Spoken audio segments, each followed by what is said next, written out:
We're good to go. Good evening, everybody, and welcome. I'll call the April 15th regular council meeting to order at 5:30 p.m. And we have regrets from Councillor Van Greda that he will be late, 45 minutes or so. And I think Councillor Cassidy is online and the rest of us are here. Amendments to the agenda? Theodore Lawrence, I have none. Thank you. The motion that the agenda for the regular council meeting of April 15th, 2026 be approved as presented. Moved by Councillor Lego, seconded by Councillor Anchikarev. All in favor? Carried. Thank you. Declarations of pecuniary interest. Through Mayor Lawrence, I have none. Thank you. And adoption of minutes. We have the minutes of the March 18th, 2026 regular council meeting and the March 25th, 2026 special council meeting be adopted as presented. Moved by Councillor Lego, seconded by Councillor Costco. Any discussion? All in favor? Carried. Thank you. And a motion that the minutes of the January 29th, 2026 and March 5th, 2026 District of Kenora Home for the Aged meetings be received. Moved by Councillor Costco, seconded by Councillor Timpson. Any discussion? Seeing none, all in favor? Carried. Thank you. Determination of items requiring separate discussion. 7.1, 2024 consolidated audit financial statements. We will have a delegation on that. So I'm not sure whether we note this is left it and then. Yeah. So through Mayor Lawrence, we'll lift it now. We will hear the presentation from our auditors and then we'll adopt the financial statements, please. Thank you. 7.2, community improvement plan applications 2026. Councillor Timpson. 7.3, dedicated gas tax for public transportation. 7.4, Front Street and Third Avenue infrastructure debenture. 7.5, bylaw number 25-26, a bylaw to establish a municipal service board named the Hudson Recreation, Leisure and Community Events Commission. Councillors Costco and Timpson. Yep.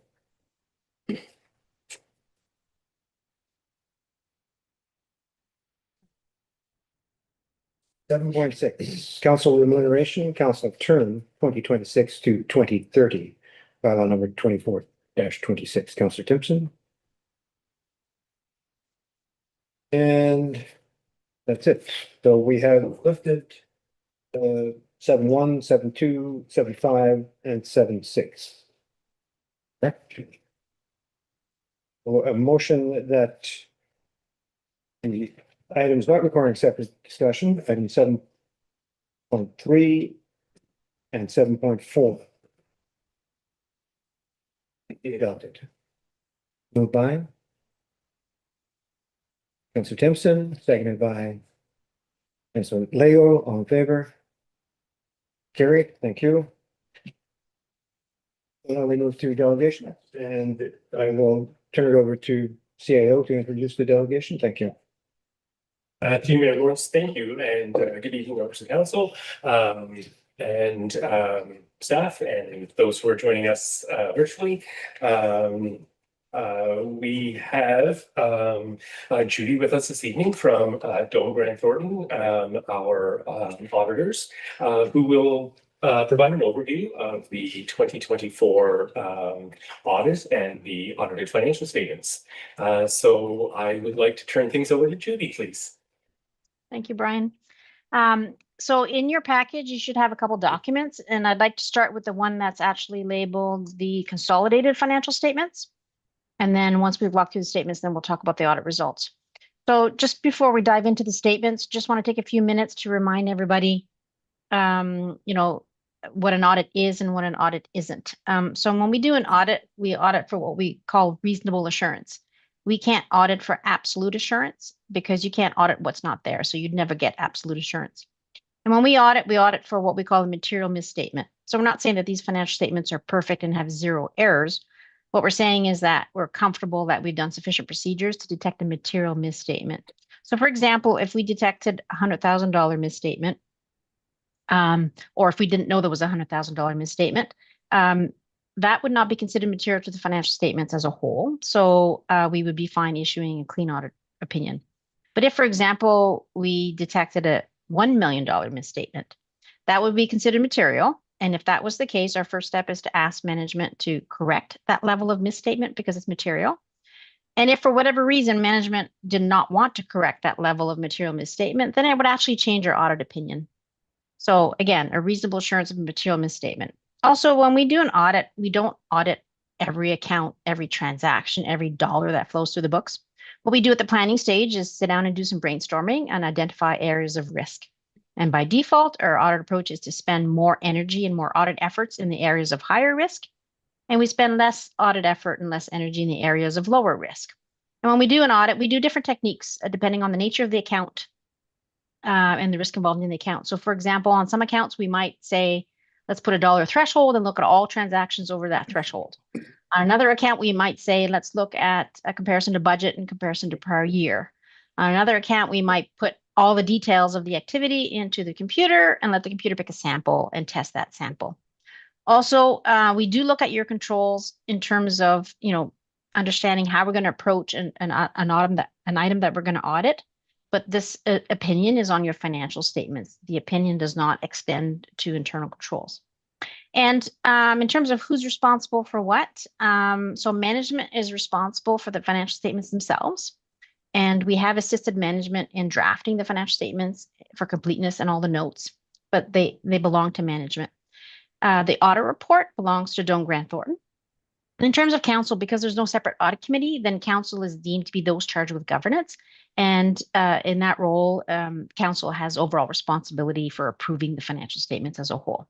So if I look at our audit opinion, it reads as follows. In our opinion, the accompanying consolidated financial statements present fairly in all material respects the financial position of the corporation of the municipality of Sioux Lookout as at December 31st, 2024, and its results of operations, its changes in its net debt, and its cash flows for the year then ended in accordance with the Canadian public sector accounting standards.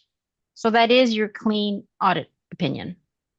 Also want to remind everybody that when you look at these financials, they look different than how you would see your internal financials prepared by management. So how you budget internally is not compliant with public sector accounting standards or PSAS. So for example, in your internal budget, if you were to budget for the purchase of a snowplow, you would expense that as an expenditure. Whereas for accounting purposes, that's capital in nature. It gets capitalized. It doesn't get expensed. Likewise, in your internal budget, you don't budget for what we call amortization. And amortization is when we capitalize an asset, it gets written off over its useful life. If you were, for example, to borrow new loans, get new debt proceeds in your internal budget, you call that revenue. For accounting purposes, that's not revenue. On the expense side, when you make your principal payments, you're expensing both your principal and your interest payments, whereas for accounting purposes, a principal payment is not an expense. So there are differences, but unfortunately, those financial statements have to be prepared in accordance with PSAS in order to get a clean audit opinion. Okay, so just keep that in mind as you look at some of these figures.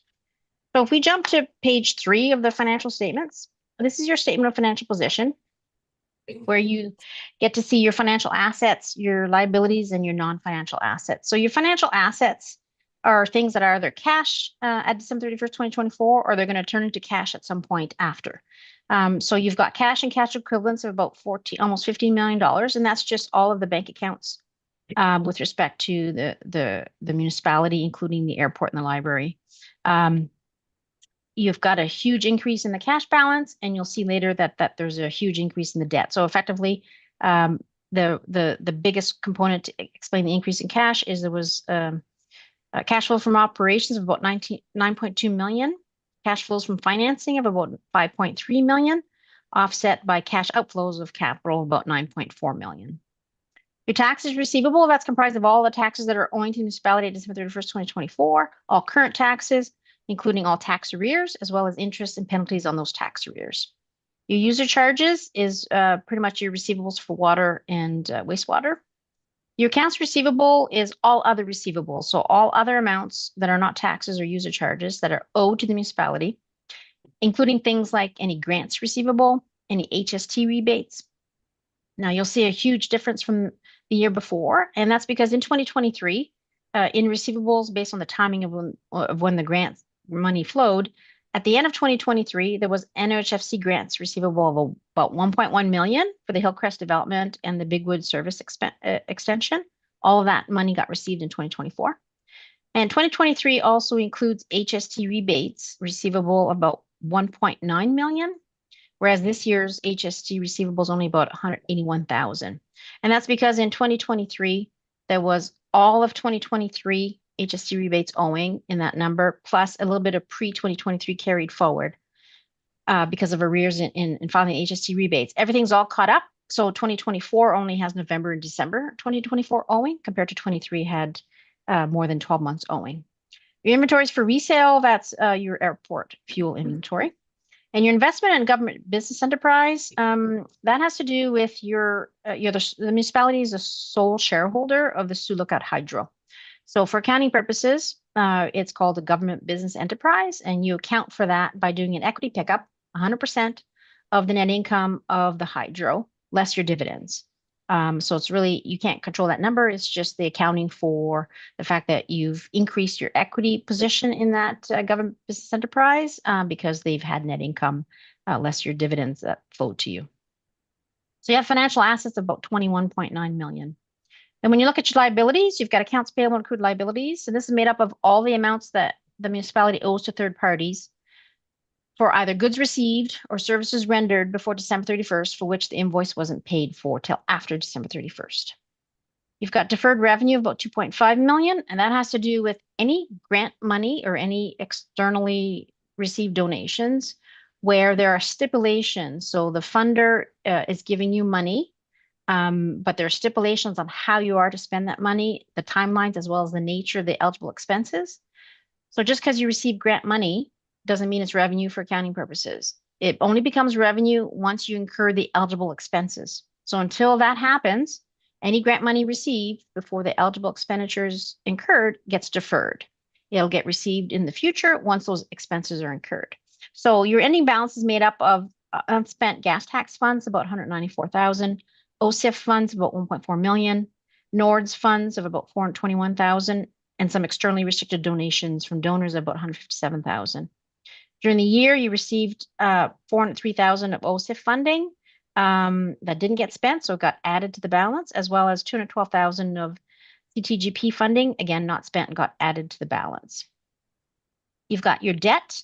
This is the principal payment, principal balance owing, and you'll see a big difference there with respect to, there's two things. Number one, about $6.5 million of new debt proceeds were received in 2024, and principal payments of 1.2 were made, so that reduces the debt by 1.2.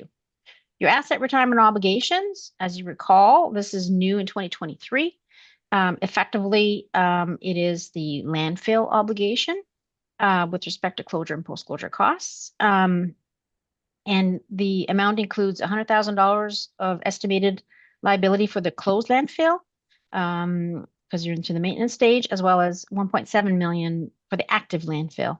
And the change in the balance from the year before, because there's been no changes in assumptions on costs, inflation, and discount rates, is really what we call accretion expense. So the fact that if nothing else changes and you're just 1 year closer to retiring that asset, that obligation, then it's a time value of money and you accrete that expense. Your employee benefits, about $484,000. The biggest component of that is about $354,000 of that liability is the estimated liability for vested and non-vested sick leave payable. So total liabilities of about 28.9 million. If you deduct your liabilities from your financial assets, you have what's called net debt of $7 million. So effectively, net debt means that you've have not yet raised funds for activity that's already happened. And you'll see that by the fact that you've got an extra $5.3 million in debt, and you don't levy your taxpayers for debt. When you get the debt, you levy your taxpayers for the principal and interest portions annually. Then you look at your non-financial assets, and that's comprised of your tangible capital assets, so about 91.4 million.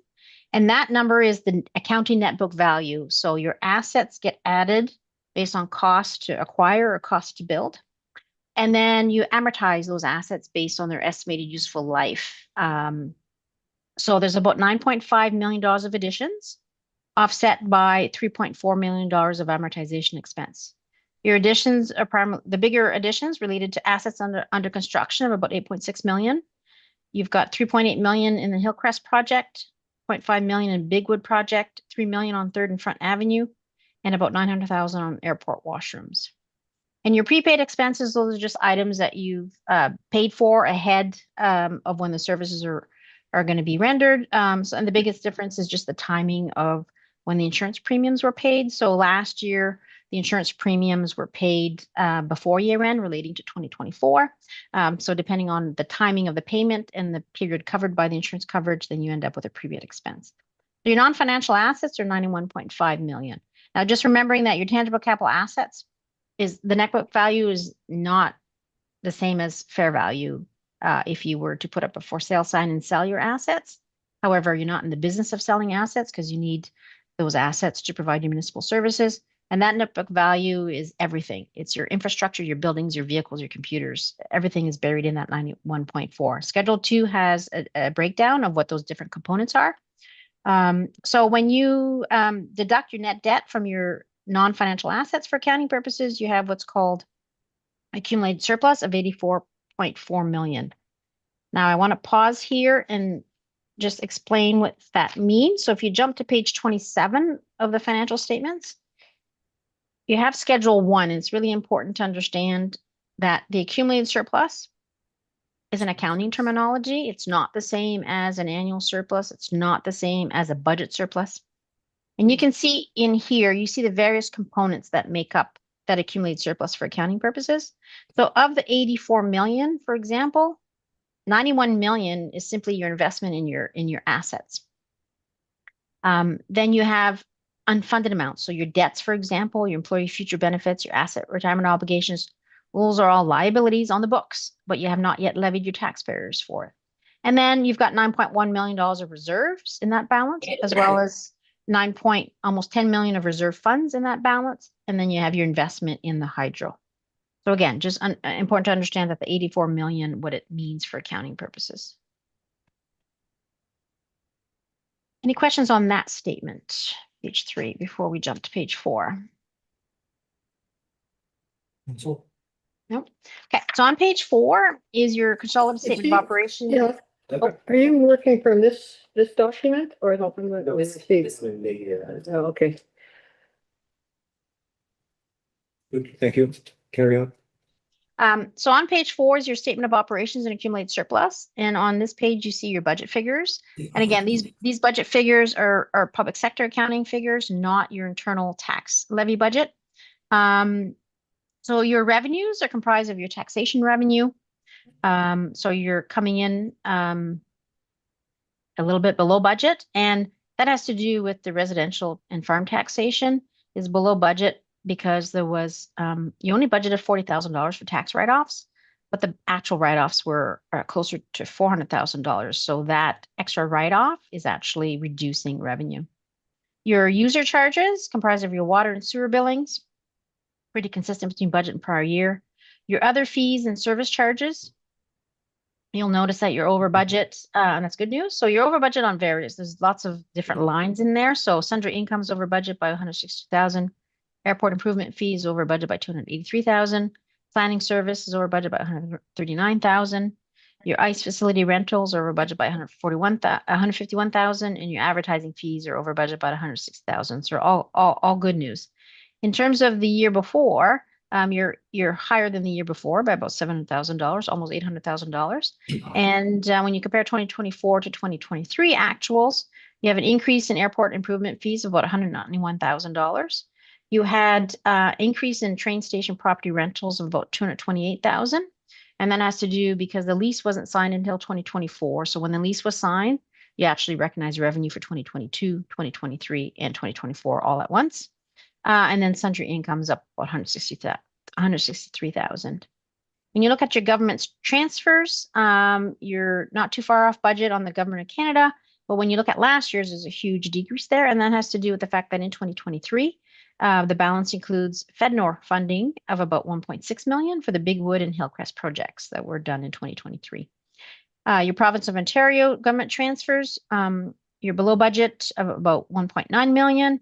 And that has to do with the airport had budgeted 2.1 million for an ACAP grant, and that did not materialize.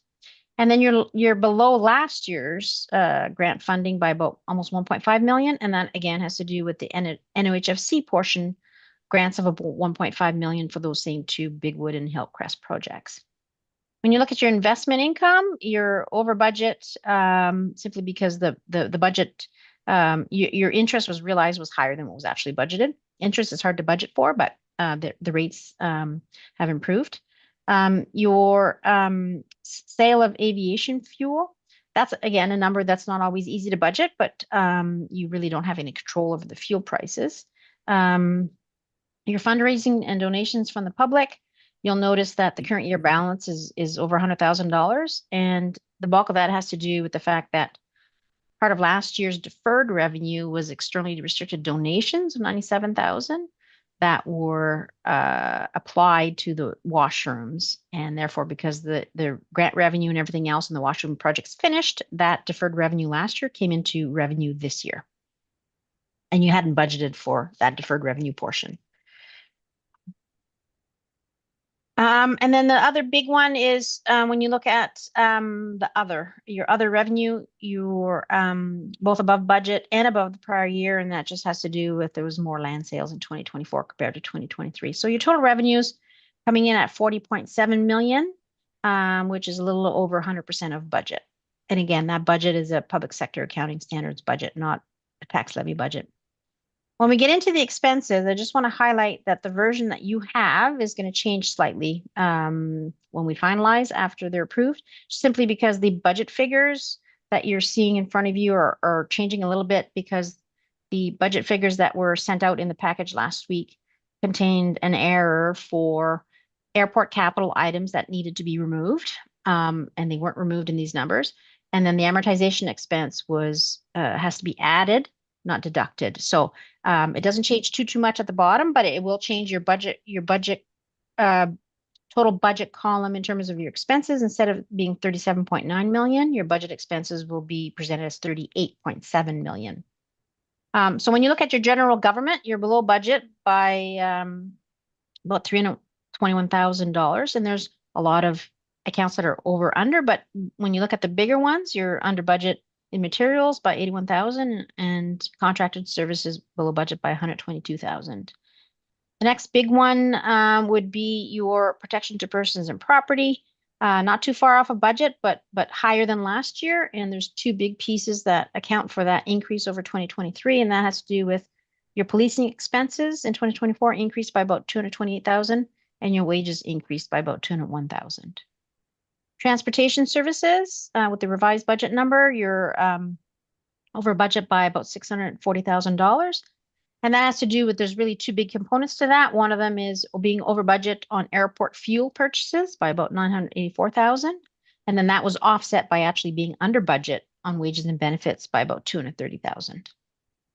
Your environmental services, based on the revised budget, you'll over budget by about $507,000. And there's a lot of accounts that are over budget, but the biggest one is the write-off of uncollectibles balances of about $373,000, and maintenance supplies are over budget by about $232,000.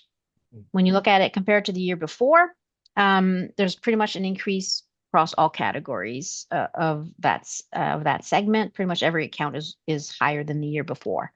The largest increases being materials and write-offs. And then the next biggest one is probably your planning and development when you look at pretty close to budget, but when you look at it compared to last year.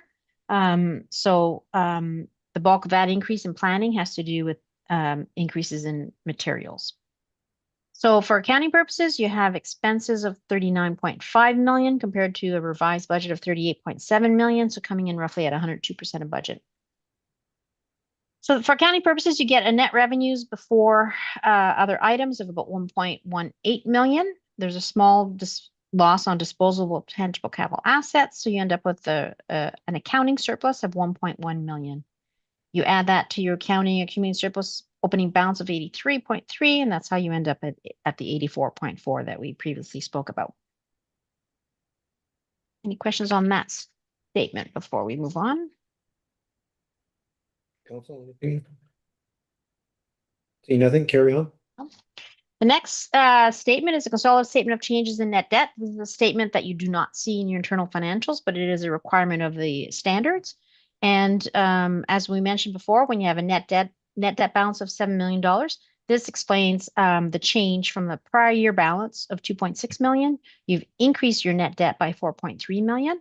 And the bulk of that comes from the fact that you've acquired tangible capital assets. So the tangible capital assets are either funded by cash or use up debt. In this case, most of it was debt. So you have your annual surplus of 1.1 million for accounting purposes. You deduct your tangible capital asset purchases by 9.5 million. You add back amortization expense because that's a non-cash item. And then you have some other smaller items, including the change in the prepaid balance. So that's how you account for the fact that your net debt has gone up by $4.3 million. On the next statement is a statement of cash flows. And the purpose of this, again, another statement you don't see in your internal financials, but it is a requirement of the standard as well. And the purpose of this statement is to account for how can you have an annual surplus of 1.1 million, but your bank balances actually went up by 5.3 million. So all of these figures come from the previous pages, page 3 and 4, and effectively it's accounting for how the cash is moving. So something can be called revenue for accounting purposes before you actually see the funds. Likewise, something can be called an expense for accounting purposes before you actually pay the invoice. So depending on the timing of how fast you're collecting your receivables and how fast you're making your vendor payments, the timing of all those differences and how you collect from the government and so forth, this explains how the money is flowing. So you have an accounting surplus of 1.1 million. You add back, because the surplus includes an accounting expense for amortization, 3.3. That's a non-cash item, so we add that back. And then there's some smaller transactions, including your income from your government business enterprise. So the fact that you've done an equity pickup on your hydro investment doesn't turn into cash right away.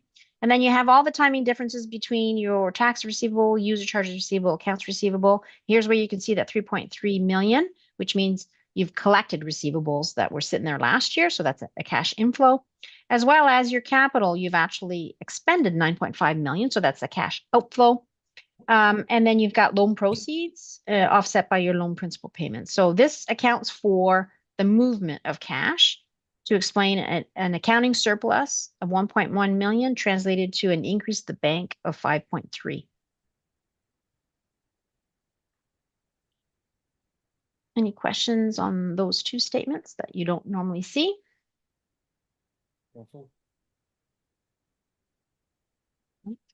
Okay, so in terms of the notes, the last year was the big year with the changes to asset retirement obligations as well as financial instruments. This year on page 7, you'll see note 1. There were 3 new standards that were required to be adopted. None of them had an impact on your financials. So it's just disclosure of the fact that you technically have adopted these standards. There's no financial impact in 2024. None of your notes are different in terms of required accounting changes. Management did not make any changes to the existing policies, even if they weren't required by the standards. So in terms of the notes, just a couple things to highlight. Right. On page 17, you'll see your 3 new OILC debt that came into the books near the end of 2024. You had not yet made any, you hadn't fully drawn on those debentures, and you haven't made any principal payments yet. So that was the money that was flowed to you, but you'll have continued drawing on those debt agreements in 2025. Your asset retirement obligations on page 18, just showing the continuity of the opening ARO balance, the accretion expense, and the ending ARO balance. And your budget note on page 22. So the budget note on page 22 is going to change a little bit. because the adjustment column has to change a little bit for those two items that I talked about.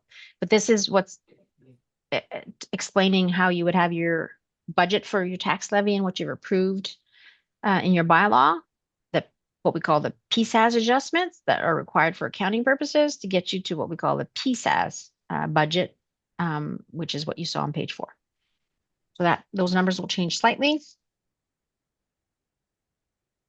And that's it in terms of the statements. If there's any questions on any parts of the statements.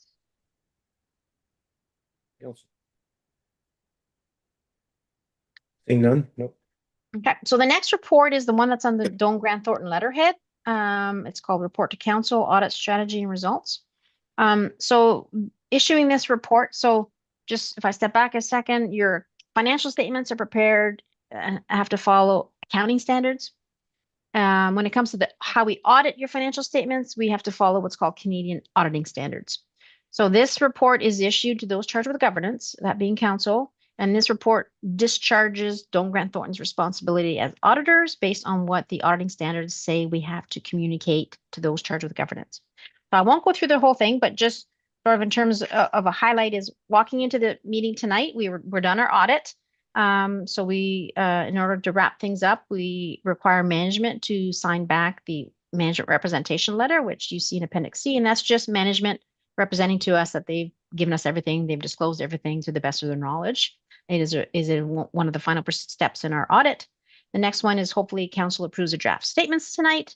And then when this package was issued last week, we we're just waiting to update our subsequent events procedures. So although the year end is December 31st, 2024, our report date hopefully is going to be today, and we have to update our subsequent events review to today to make sure that there's nothing that happened after year end that would affect the financial statement. So that was wrapped up this morning.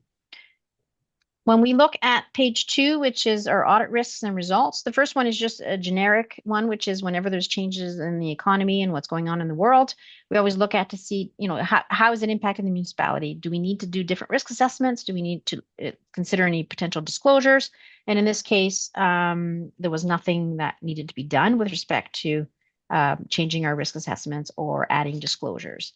On page 3, when we look at our significant transactions, we've already talked about the tangible capital assets. And again, those $9.5 million of additions, and then there was related $6.5 million of new loan proceeds in connection with financing some of those additions. In terms of your government transfers, your big one is your unconditional grant, your $1.5 million in OMPF grant money. And then we talked about your gas tax funding, as well as your government transfers, some amounts that were received but had to be deferred at year end. When we look at their significant risks on page 4, in the auditing standards is a presumed risk of fraud in revenue. And although you do have various revenue streams, we've labeled the grant revenue cycle as the cycle that has the risk of fraud revenue.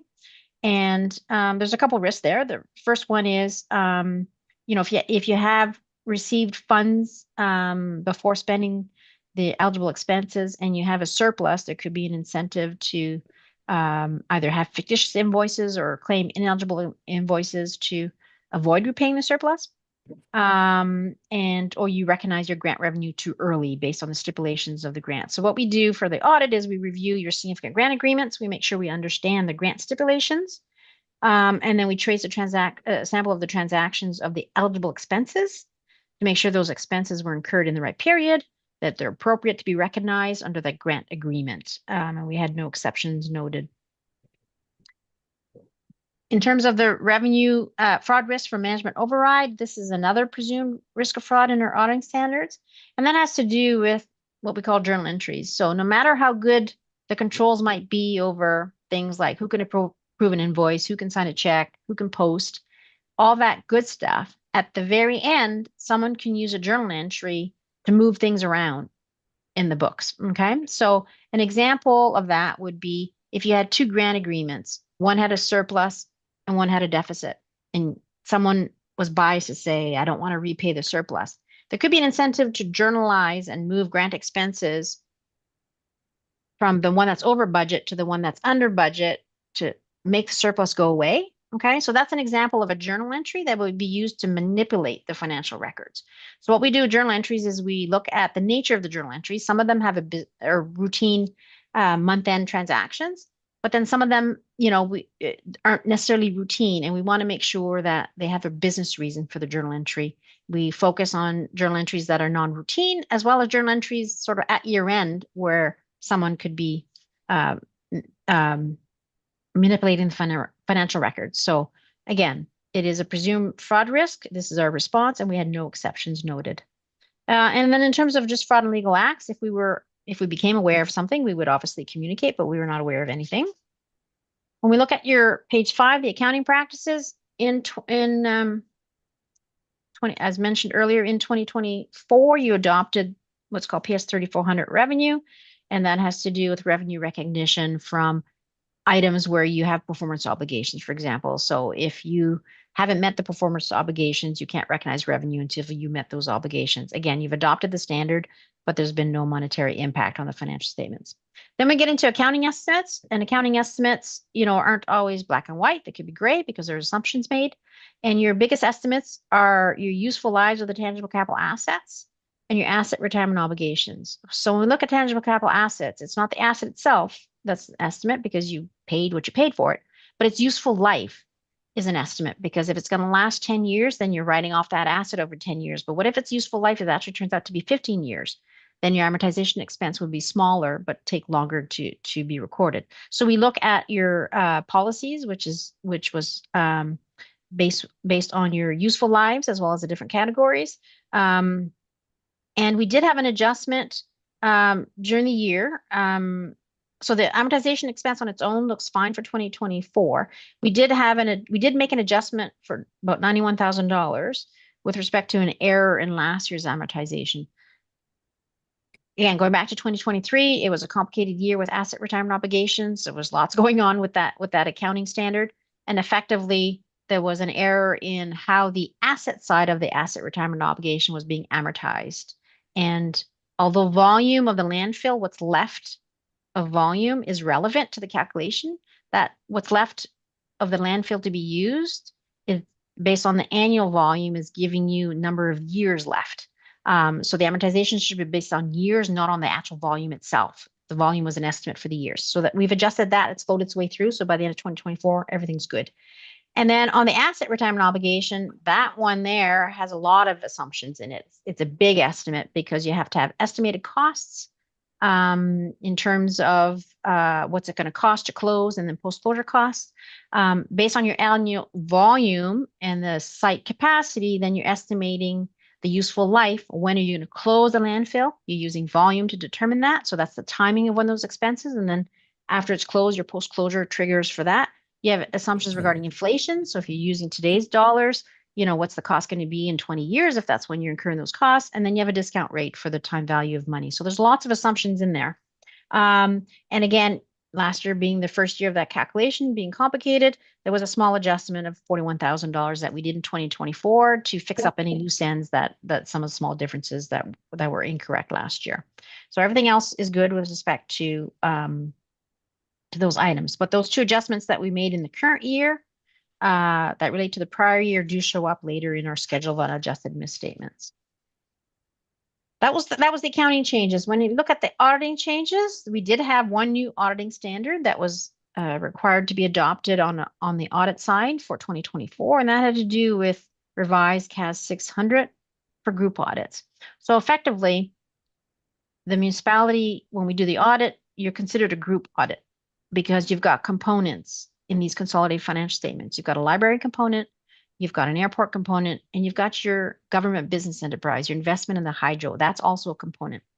So we did adopt CAS 600, and it did lead to one small change in the audit report. It was just, we'll go back to it in a second, but because right now your equity pickup on the hydro is not material, it didn't change what we had to do there in terms of the group audit.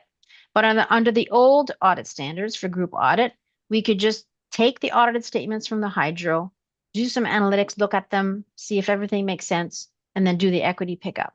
Under the new standards, we can't do that anymore. We would actually have to, I believe it's BDO that does the audit. We would actually have to communicate with BDO. We may have to look at their files. We would have to ask them what their risk assessments were, and we'd have to do some extra procedures to meet the new group audit standards. But again, the equity pickup isn't material, so we didn't have to do any of the extra work. But if the balance became material or significant down the road, it could mean extra audit work because BDO is a component auditor and the group auditor is responsible now for that component auditor's work. So again, we've adopted that new auditing standard, but there's been no impact per se. When we look at page 7 is the schedule of unrecorded misstatements. So there are some items that are not reflected in the financial statements that we have summarized here. And we are comfortable issuing a clean audit opinion because these differences are not material. So the first 3 are just reclassifications between assets and liabilities. So there are items that are flowing through some asset accounts that are sort of contra accounts that should have been reclassed and increased your liabilities instead. And again, they add up to 619, but between assets and liabilities, it washes out. Then the rest of them are reversing impact. So the reversing impact of the 91,000 I spoke about on fixing the amortization for the ARO assets, and then the 47,000 that we talked about regarding fixing the ARO liability. So those 2 things are all clear their way out by the end of 2024. And the last item there is a reconciliation of about $104,000. The financial statements this year were not balancing, and we spent a lot of hours trying to make them balance. And there are some accounts that are likely, there was an error somewhere in revenue last year for accounts that probably shouldn't have been called revenue and probably should have been part of accumulated surplus. So we spent hours trying to find exactly what it was, and we weren't not able to identify specifically each account that made up that balance. But because it's not material, we just sort of stopped and said, okay, we're just going to adjust it, get it all cleared up. We know it's correct at the end of 2024, but technically, I believe there was potentially an overstatement of revenue in 2023. So those items affect opening accumulated surplus. Again, they all add up to $250,000, not material, and we're comfortable issuing a clean audit opinion.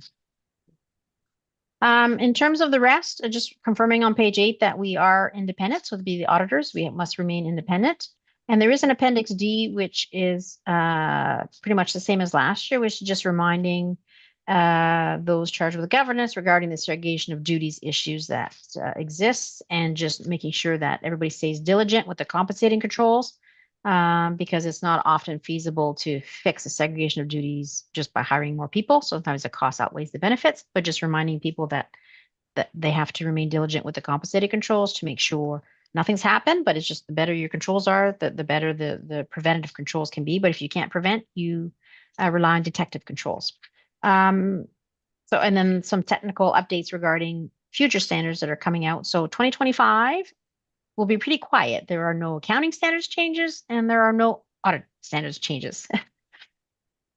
So any questions on the audit work itself? Council.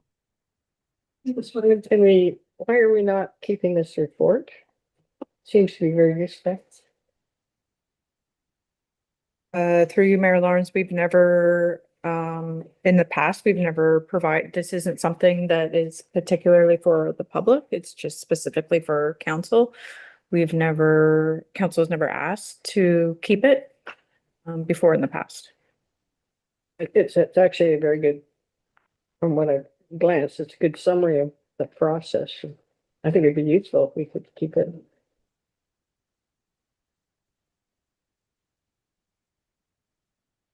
It doesn't have to be public, we don't, for our use. The answer was yes.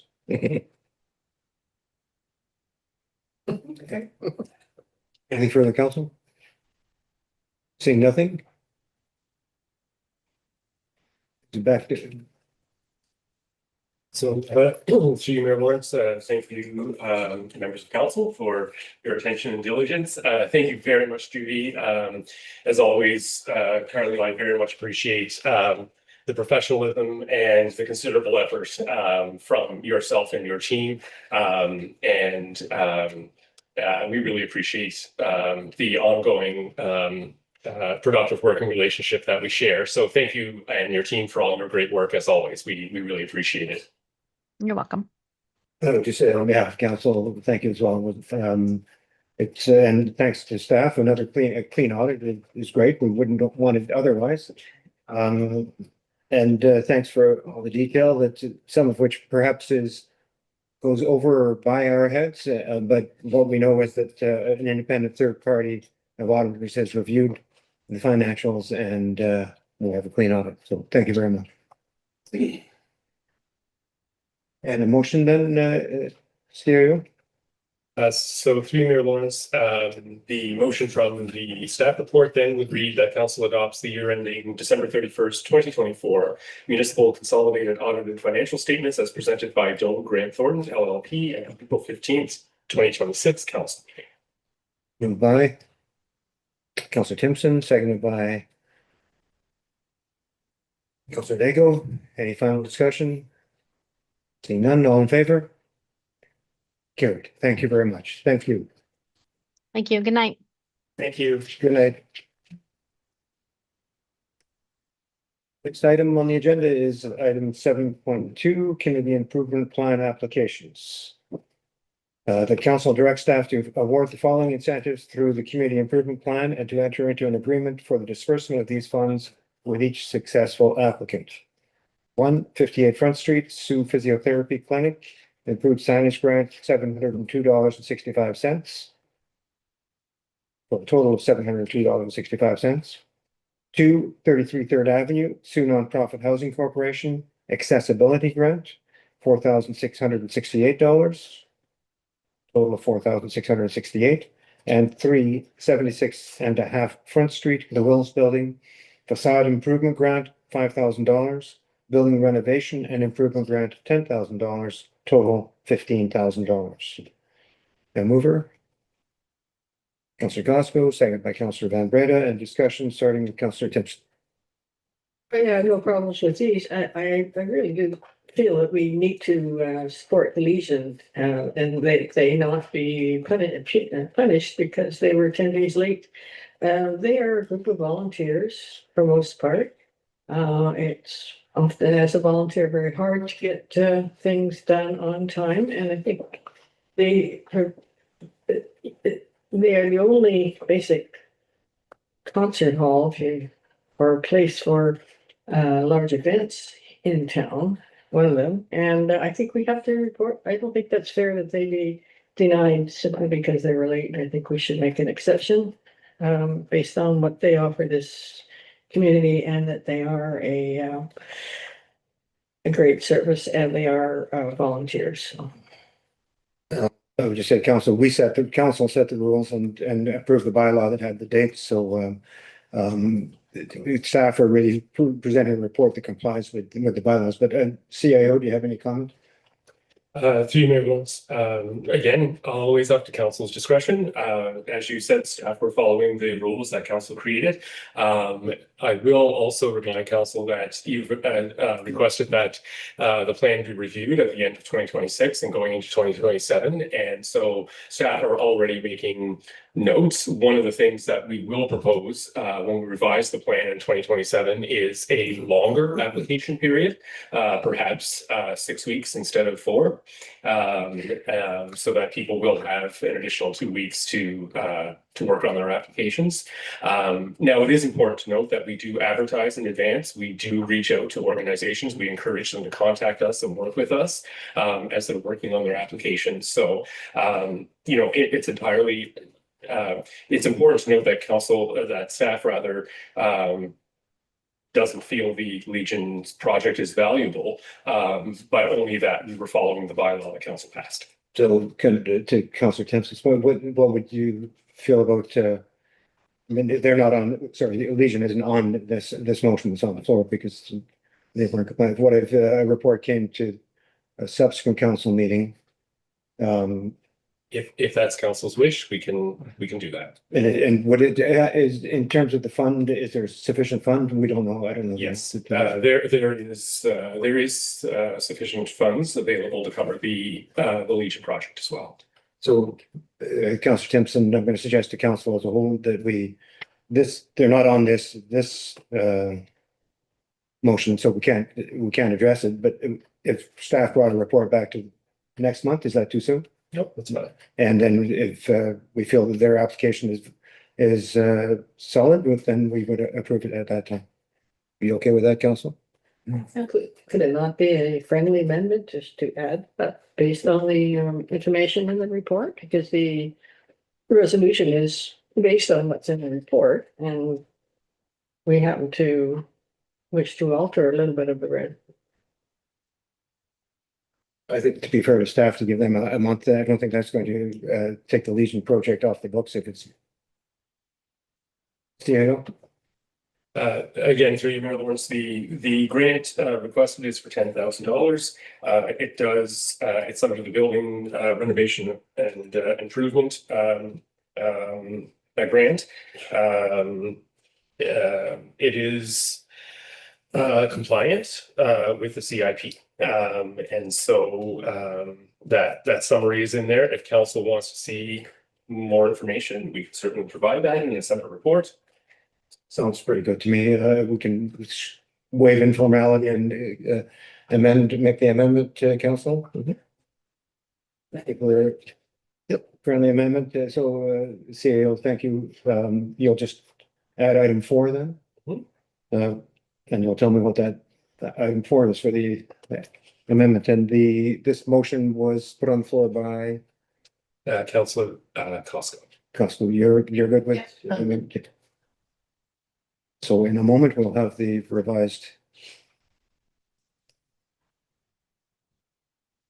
Through Mayor Lawrence, so item number 4 would read 86 Front Street, Royal Canadian Legion, building renovation and improvement grant, $10,000, total $10,000. Very good. So that's the amendment. I would just say we need to be careful about not waiving informality. This is a relatively small amount in terms of the big picture. $10,000 is $10,000. But we know we have the funds. It's a CIP that is under staff's control, under council's control with staff recommendation. They reviewed this, so I'm comfortable with the amendment, but I don't think we want to just think that we're going to make amendments for $1 million or $150,000 here. But all in favor? You're comfortable too. Carried. Thank you. Just make one possible comment that possibly the bylaw could do an amendment to the bylaw that just suggests that if there's any question or dispute about an application, that it be presented to council. It wasn't, I don't think there was a dispute about it. It was just, it didn't meet the dates, and what the CAO said 2 minutes ago was that staff are going to bring a revised bylaw for our consideration towards the end of the year, which would address creating a longer application period. And I think that should include bringing certain things to council if there's question about something. Through you, Mayor Lawrence, Councillor Timpson, we did bring it to council through the report. Yeah. That's how we. I'm just saying if there's another situation such as the Legion that the staff may not be certain about, or there's some, nuances there, bring it to council. So Yes, all decisions that are to be made by council will always be made by council. Yeah, absolutely. You can make, if you feel that we need recommendations on creating more clarity in the bylaw for staff's interpretation of applications, then you could bring those suggestions to us. Through Mayor Lawrence, so we do have, it is written in the CIP bylaw, sorry, not the bylaw to adopt the CIP, but the bylaw to govern how the CIPs are evaluated. It does talk that all decisions regarding the CIP allocations will be reviewed by staff and recommendations be made to council based on the CIP. So we don't actually award any CIP grants without first bringing it to council. Yeah. Very good. Thank you. Item 7.5.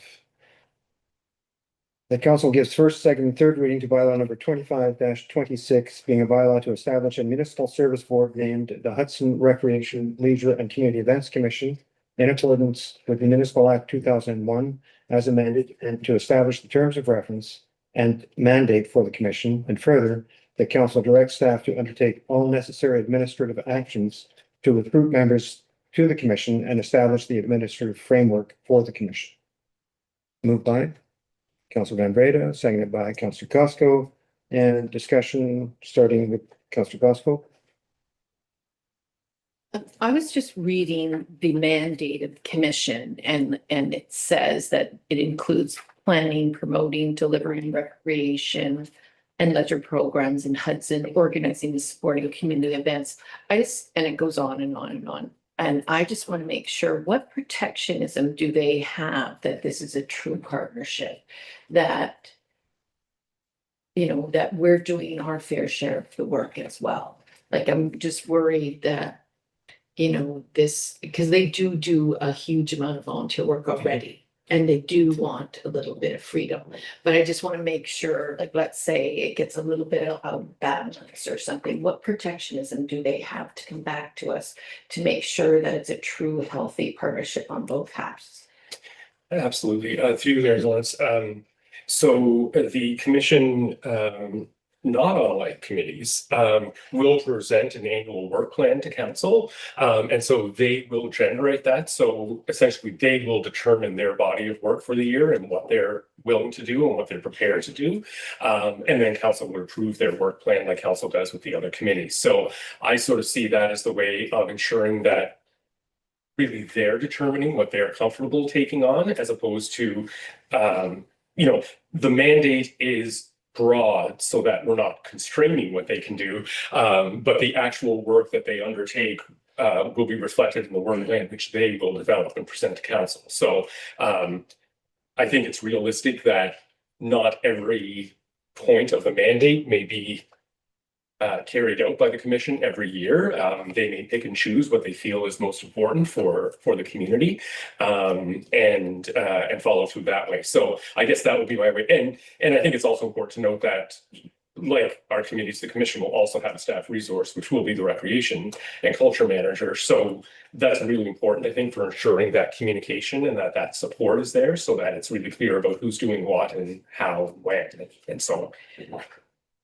Yeah, because I just, like, at some of the meetings that we went to, they sort of feel unsupported. So I just wanted to make sure that, we're not downloading this all on them, and they don't feel supported by us. So that there's protections in place, that there's a mechanism that if they don't feel supported, that they're not. Because I know when we first got on some of the committees and you're restricted so much by that work plan, and then, you bring a great idea, it was on the work plan.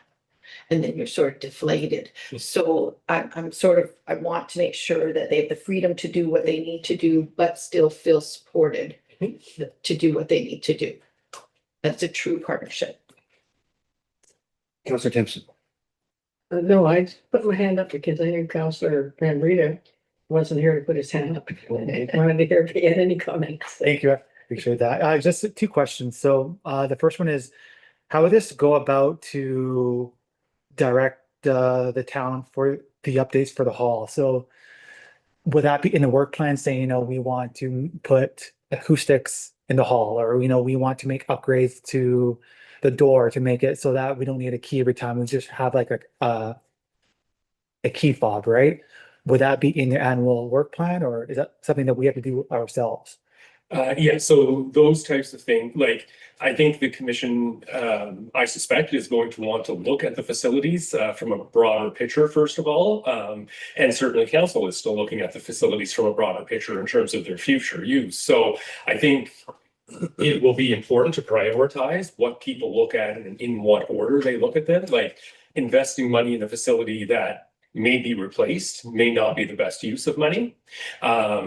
So I think some of those things will be really important to look at early on by the commission. So and they will also be supplying a budget as well, because to offer programming stuff costs money, and so the approval of the work plan, like it is for committees, will be tied to the budget. But obviously the budget is going to be much more than committees are given. So there's sort of an offsetting. There's a responsibility, there's resources to go along with that. Yeah, just because it was clear that the people of Hudson want to stay at the hall, right?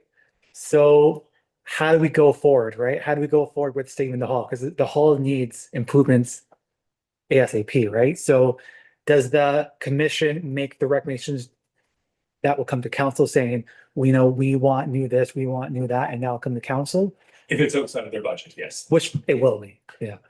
So, and I think though that it's important that the commission be open to just in the last couple of weeks since the last session that we had in Hudson, new information has come to light about a new development that may end up providing a new facility for Hudsonites to use. And that would be a hall that would actually exceed what's already there. So this is something that's just emerged in the last 2 weeks that we haven't even had a chance to dive into yet. So I think it's important that we also have to continue to monitor opportunities as they're coming up. Perfect. And then, sorry, and then my final question is, applying for grants, that's not the responsibility of the commission, that's only for the town, right? Only the town can apply for grants and economic development opportunities for the commission? Okay. I have a question. Councillor Costa. Now, will a member of council sit on that commission as a representative of council, like, because all of the other committees and commissions that has happened, right? Yes. Yes. And will it be one person or will it be? Ultimately, that would be up to council. We are recommending, to see here. It's been a week since I've looked at this, but a few things have happened in between. Let's see here. Mandate, governance, membership. Okay,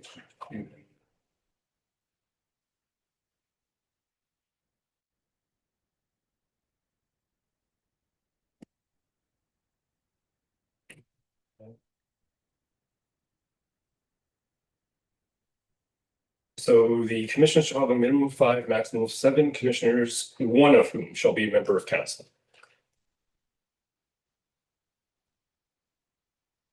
Anything further, council? I think this is a great step along the way, but it's a significant step. But all the answers won't come in the next month or two. I think this will take, over the next year, there'll be an evolution and fine tuning of this. And this isn't a short term, this is a long term project. And this, I think, a significant step in moving it forward. So all in favor? Sure. Thank you. 7.6, the council authorizes the passing of bylaw number 24-26, being a bylaw to set the remuneration to be paid to members of council and to rescind bylaw number 47-22. Moved by Councillor Lego, seconded by Councillor Timpson, and discussion starting with Councillor Timpson. Yeah, I think one thing that you need to look at is increasing the expense allowance of 150 a month, because since we don't claim for gas within the town, and there are quite a few times when you have to drive around town, maybe you're looking at a place that's up for a bylaw update or review, or going to meetings like with the medical students or whatever, going to greet some group. I think that should be raised up from 150. I had no problems with the per diem that we're going to conferences. That's icing on the cake as far as I'm concerned. And so that would be my only suggestion. Council, any input into that? Yeah, Councillor Lego? That would it depend on what committee or that you'd be sitting on?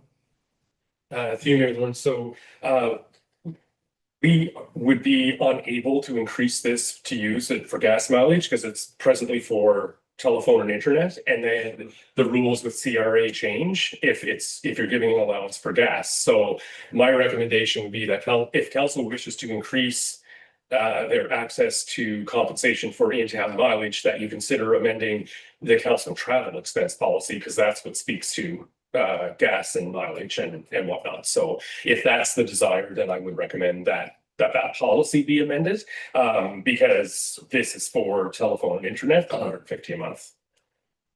Yeah, or could you just do it by saying extra office expenses or something like that? It's not necessarily have to identify it as traffic, but identify it as some. It's because I mean, I bought a cartridge today and it was $50, for printing. So, I mean, those things are expensive. So previously, we provided printing services for members. We had a printer and we were told that that wasn't necessary, that members were fine to do that on their own. So if there's a desire to have a printer in the counselor's lounge and so on, we can certainly do that. But then you have to drive here to do it. I would respectfully suggest that if this really comes down to a remuneration issue, and if council doesn't feel the remuneration is sufficient, because that's where those expenses should come out of, is not your per diems for conferences, but your actual remuneration. If your remuneration is insufficient to cover the cost of doing your job, then maybe that's what needs to be looked at. But then you pay taxes for every extra you get in remuneration when it's actually an employment cost, which you cannot deduct, so. Staff would need to research what you're requesting. I wouldn't be comfortable changing this bylaw tonight, so we can either defer it and do more research on what Canada Revenue Agency permits. Or we could look at increasing the honorarium, the honorarium. Councillor Cassidy. Yeah, I feel like we talked about this 4 years ago. Either way, I think it's, some internet is, depending on the access you have, is up to, $70, $80, $90 a month. Starlink's over $100. There are increased costs with that. Phone plans are up a little more too. I think if that's something that staff or council wants to do, then let's just keeps it scoped at phone and internet. But if we're talking all these other things, I believe the last time we talked that if you want something printed or you need stuff printed off, I believe, Brian, the last time this came up, that you said staff would be happy to print off stuff if we need it. So I don't know why we're spending that stuff if the ability to do that in the office is there with a lot of printers that are already being paid for by taxpayer dollars. So. Thank you. Council, any further input?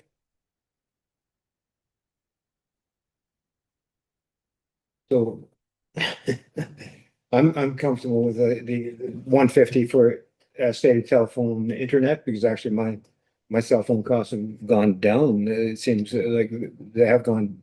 Is that universal, or have I just got I just arranged a better deal? I must have had a really bad deal, and now I've got a good day. not such a bad deal.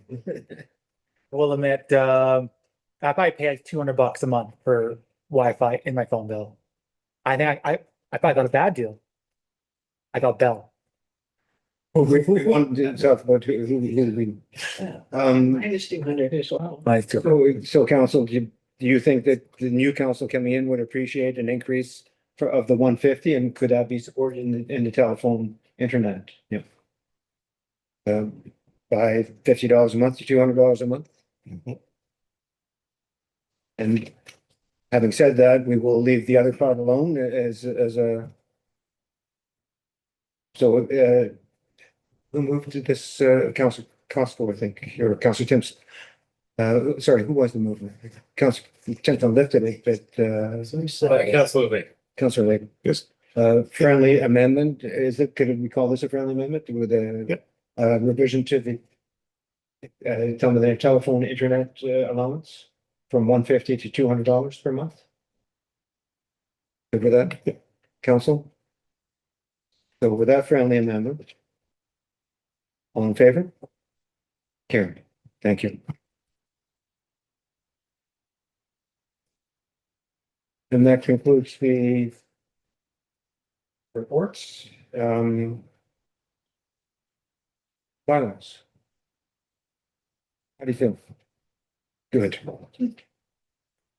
Through Mayor Lemons, members of council, the following bylaws are being presented this evening for 3 readings and passing.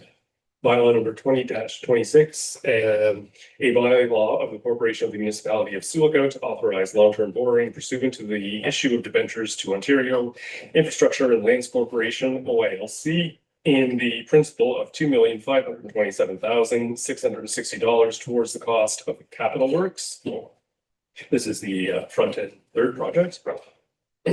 Bylaw number 24-26, being a bylaw to set the remuneration to be paid to members of council and to rescind bylaw number 47-22, noting of course that we have amended that bylaw to change the 150 per month to 200.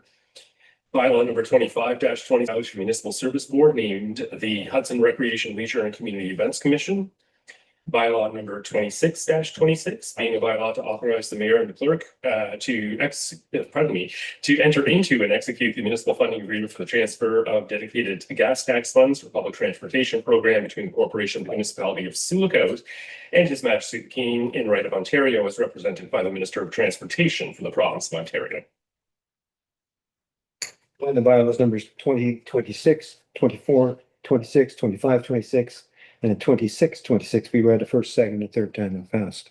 Moved by Councillor Lego, seconded by Councillor Costco. All in favor? Carried. Thank you. No notice of motion, no outside resolution, so Councillor reports. Councillor Cassidy. Yeah, just for me, same old as Pace and Hydro. I was looking forward to going to the firefighter breakfast the other day that the Forest Inn and Dick Nelly's put on. Unfortunately, I was under the weather, but it was nice to see some of the community support for our firefighters. So it's really good. Very good. Thank you. Councillor Costco. I've had a busy month because we're working on the TRC recognition gathering, which I've been doing almost every day. I attended the NOSM dinner.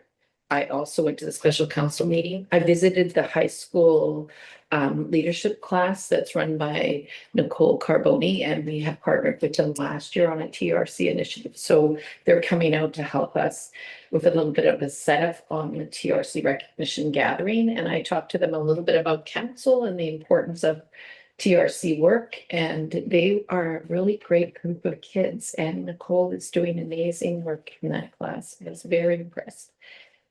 We've had several TRC meetings. We've had several TRC working committees. Darlene and I have been painting and doing centerpieces and organizing things, and our committee's been busy out and about doing things. I've had various meetings with our partners. We've been really lucky with this event with the community support and the collaborative work that we're able to do. So it's been working really, really well, and we're really, really pleased. And it is on April 25th.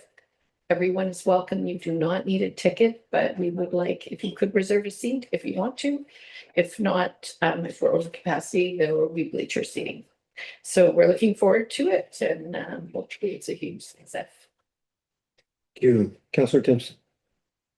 Yes, I name the hospital. We're working on the bylaws of the hospital, which is interesting. I attended the NOSM students farewell dinner, and very much appreciated that the mayor and two other councillors attended. I think that goes a long way to people knowing that their council is valuing them enough, and I'm hoping that some of these students do come back.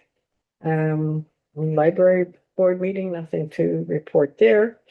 Recruitment retention for physicians. I think I did note the last time that things are looking up in terms of getting physician coverage here.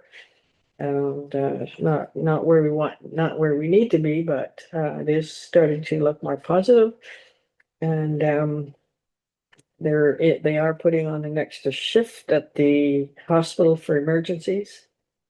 And I attended virtual regional council in the Thunder Bay Regional Hospital, and which is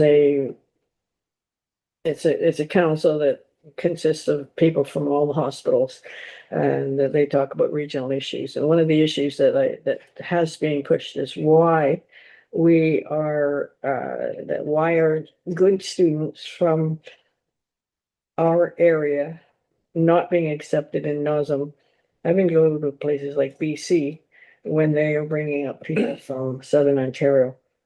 So I'm hoping that they will rethink some of their admission processes, and that's something that this council, their regional council, is able to bring forward. So that was pretty well amendment.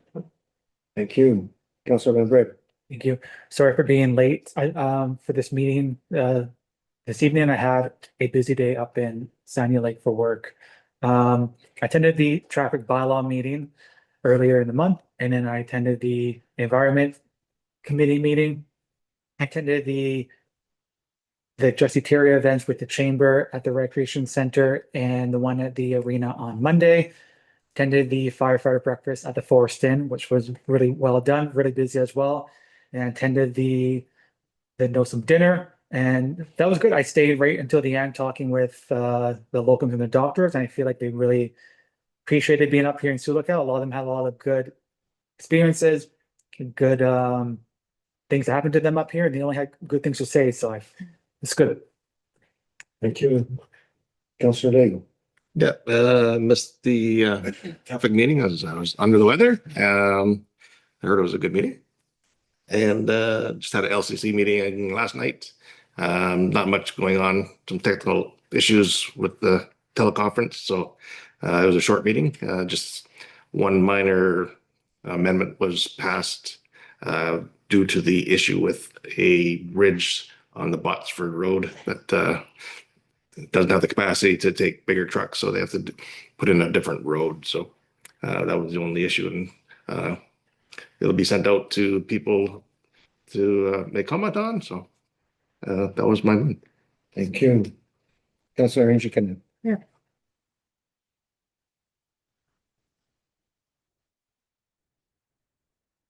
Hello.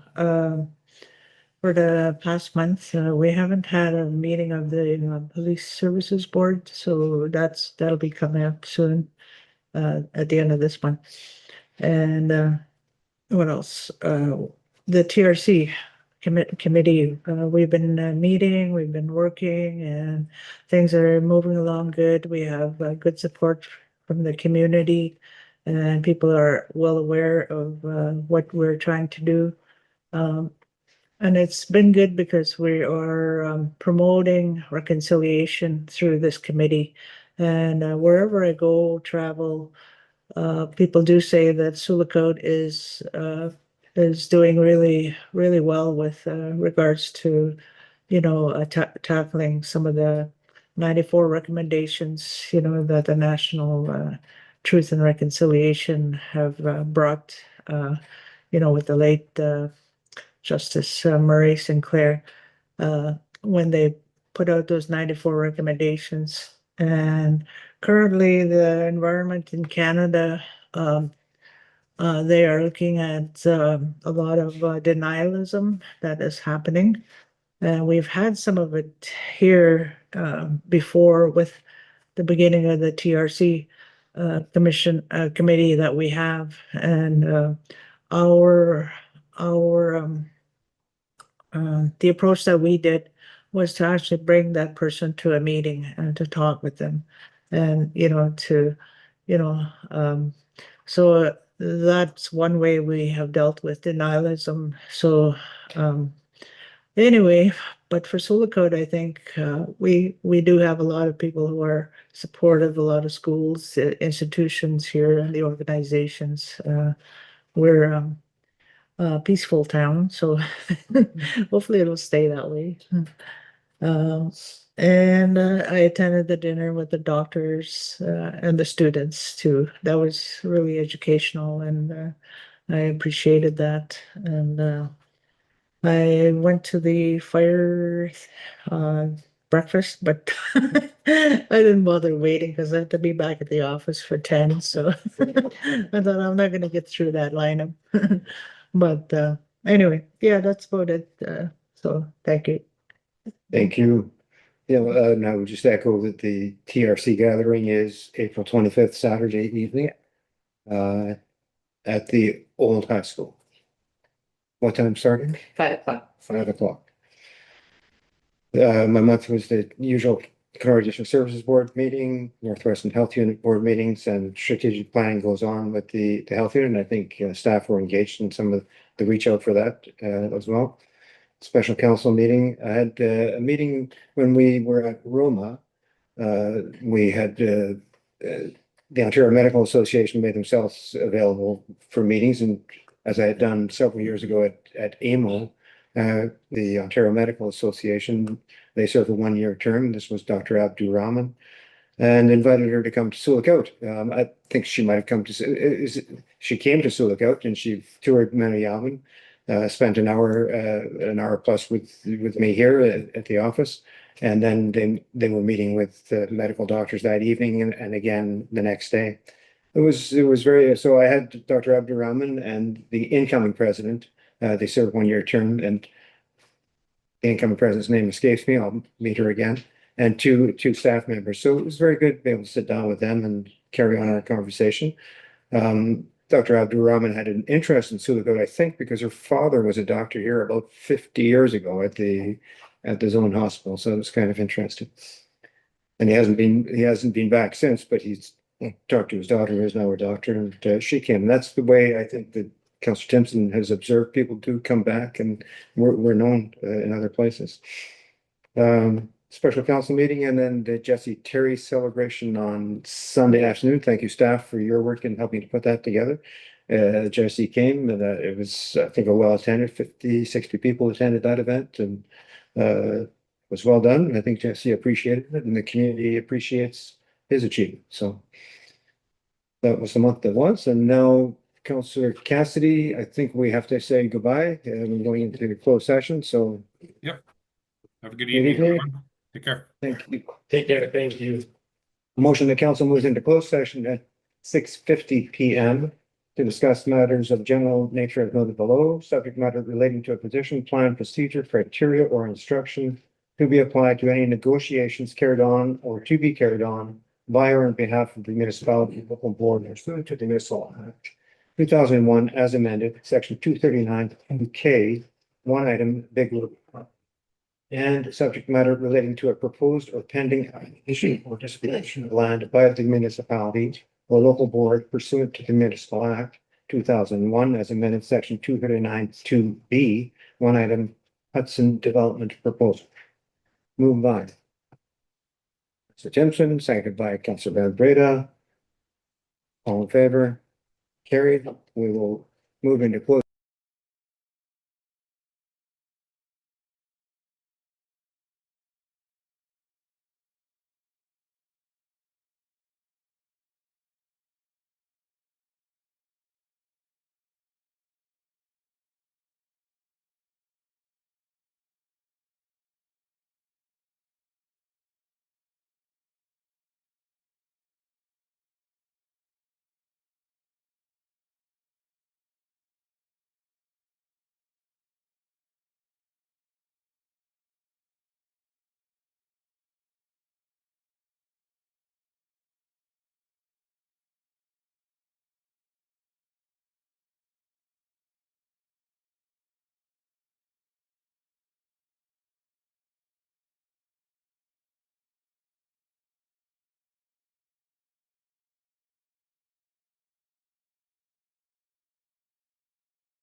And council ratifies the motions given to staff relative to the items presented in closed session on April 15th, 2026 as follows. Through your ones, council ratifies, direction to provide stat in closed session, respecting the Lakewood property and the Hudson development proposal. Moved by Councilor Timpson, seconded by Councilor Fosco, all in favor, carried. And that bylaw number 23-26, being a bylaw to confirm the proceedings of the Council of Sioux Code, April 15th, 2026, regular council meeting be read the first, second, and third time and passed. Moved by Lego, seconded by Councilor Timpson, all in favor, carried. Thank you very much. 7:29 PM.